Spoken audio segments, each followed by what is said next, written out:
Hey, what's good? I am Nicole. If we've never met before, I'd like to introduce myself. I am the founder of Crown Her Kinks, which is a hair extension company in which we sell natural hair extensions for curly hair, coily hair, and kinky haired girls. Today, I have a little bit of tea. So I got a story time that I want to share with you guys to tell you how I actually found it and came up with Crown Her Kinks. So stay tuned. Now, you know I gotta annoy you with the obligatory YouTube rules. Now, before you even get into this video, you might as well subscribe. If you're here, if you found yourself here, you're gonna like the content. I'm gonna have a lot of tutorials, reviews from people that's gonna cater to the hair extension. And I'm going to, when I upload any of my videos, I'm going to be adorning the most kinkiest texture. So for all you 4C girls out there, you know we don't get a lot of love. I'm gonna show it to y'all.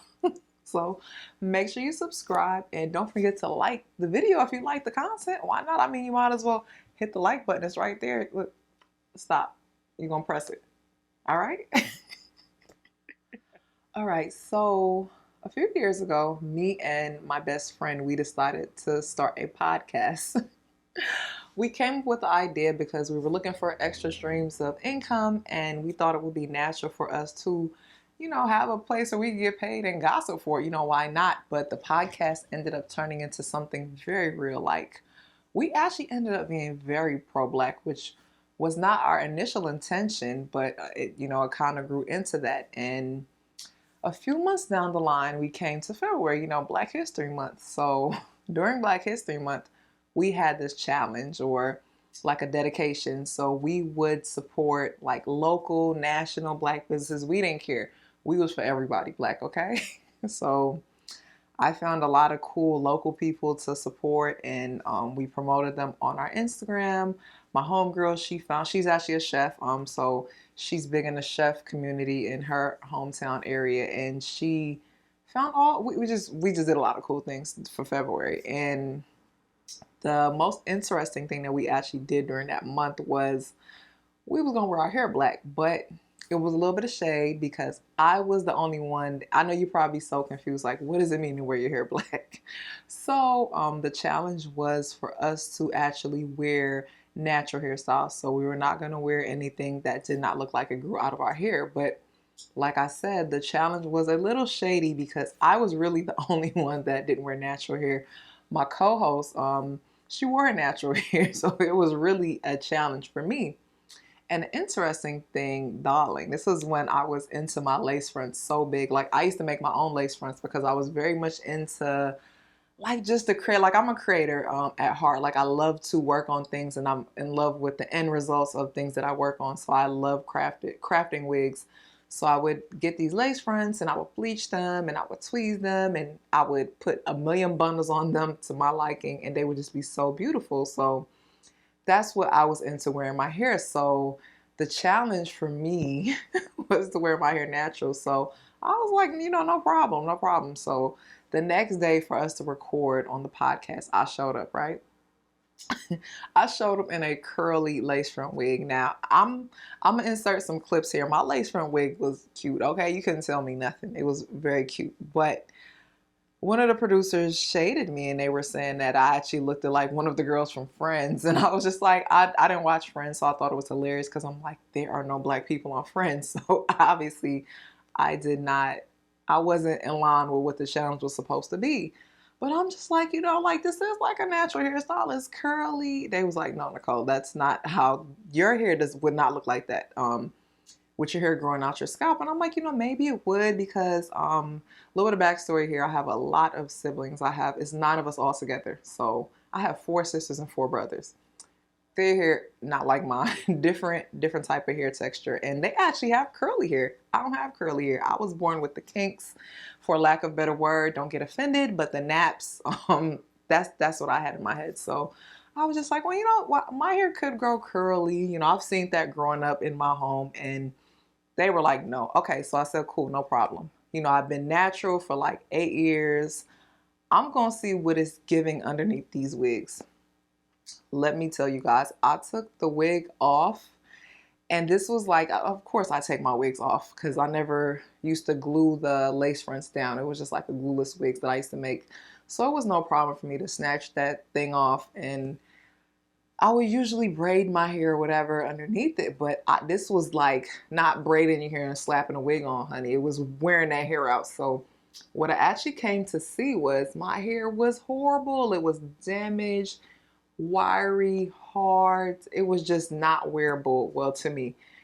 And I'm not gonna lie, the more I like looked at it and washed it like a day after when I attempted to wear it out, I was not feeling it. And I don't know why. So I instantly thought about back like 3, 4 years prior when I actually did buy natural hair extensions, and I was in love with this natural hair extension company. I actually founded them through a really old school, OG popular YouTuber, and I was wearing that girl's kinky hair down. It was beautiful hair. I actually bought like 3 or 4 packages of the hair. And the problem with that hair was, and I still have the hair clips to this day, it's really nice hair, was that it was kinky straight. At that time, I was like transitioning and I would still put a lot of heat on my head, and I would wear my hair with the kinky straight hair just so that it would blend with my hair because, you know, I was growing out of wearing a yaki or wearing a super Brazilian or super Peruvian hair when blending. Of course, it was no problem with the lace front, honey, but with my hair blending, I couldn't wear that hair anymore. So I was really heavy into the kinky straight hair, and when I did this challenge, it was not working for me because one, I said I can't put heat on my head because my hair was damaged from over the years of just wearing those wigs when I started, like back in like '09, really making my wigs, putting the combs in the front, me like digging those combs into my scalp. It was a mess. I just, even right now to this day, like my hair is super healthy, but there's a lot of sparse areas throughout my hair from, you know, the wear and tear over the years from the wig. But what I actually saw on top of my hair being unhealthy, I didn't like my hair. Don't tell nobody.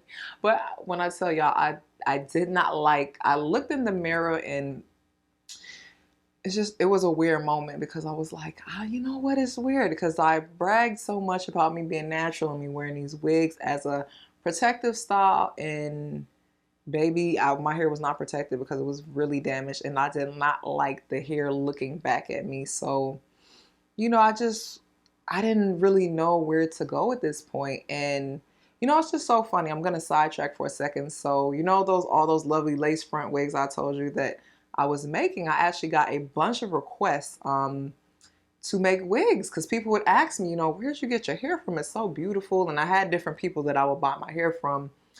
But I was just like, I'm not making y'all no wigs. Because at that time, I didn't know how to use the sewing machine. I was actually hand sewing the wigs. So it took a lot of time.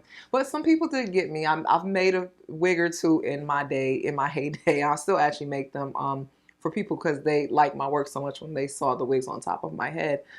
But something just kind of clicked at that time when I was going through the whole thing with not liking my hair, and I was trying to think like, how could I transition over? And I just kind of came up with an idea. I said, you know what? Why not sew your own natural hair extensions, and why not put it in the image in which you want to see? Like when I was growing up, and even now, like I see a few of us out there, but a lot of these natural hair extension companies, don't be surprised, they're not black owned. And in addition to them not being black owned, I found a few of them are, but you just have to do your research if you're really into supporting black owned businesses, which baby, I am for rooting for everybody black, especially when it comes to selling this. So it's just like, why aren't we in that business when we are the ones predominantly wearing the hair?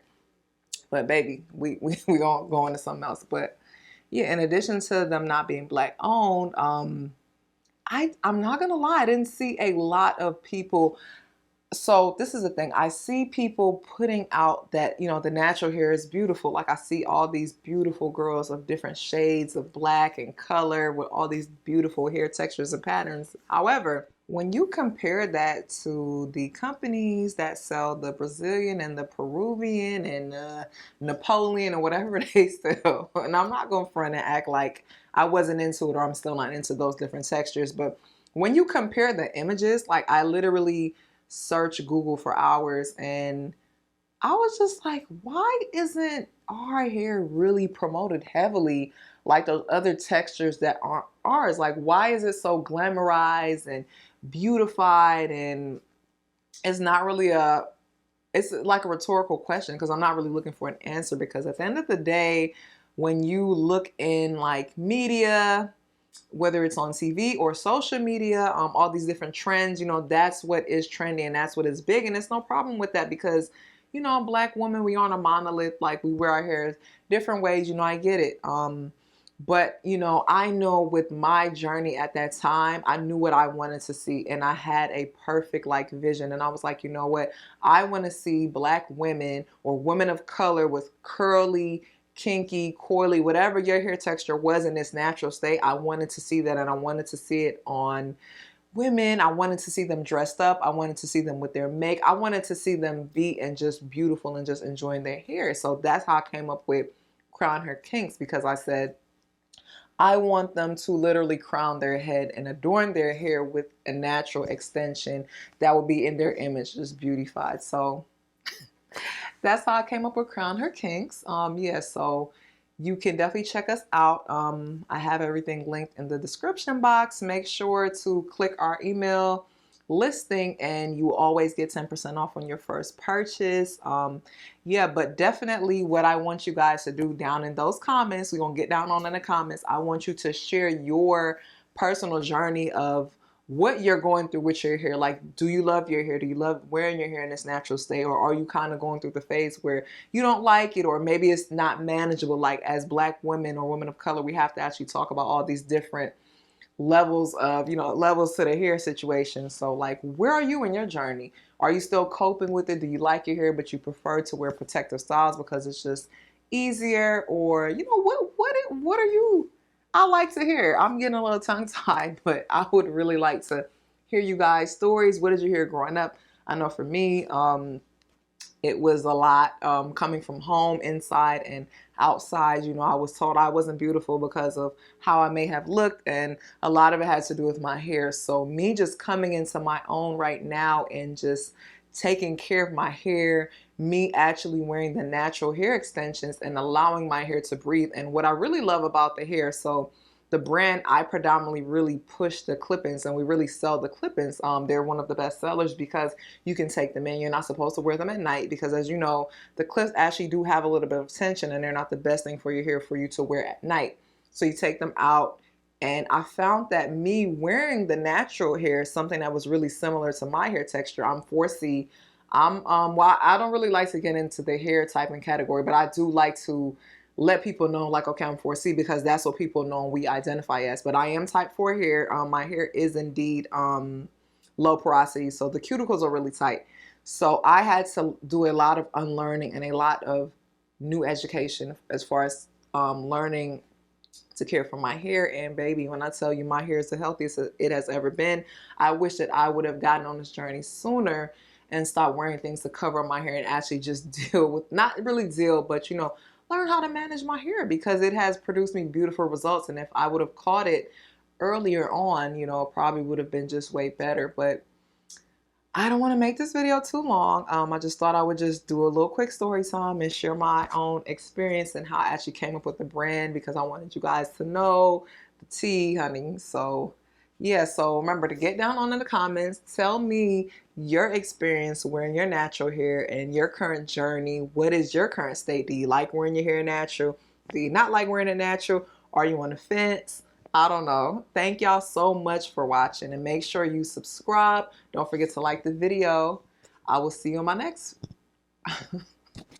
I'll see you in my next video. Bye. Hey, girl. Hey, girl, hey.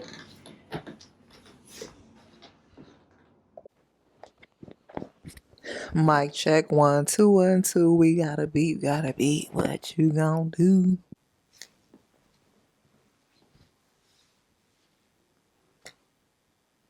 All right, I'm ready. 5 4 3 2 1.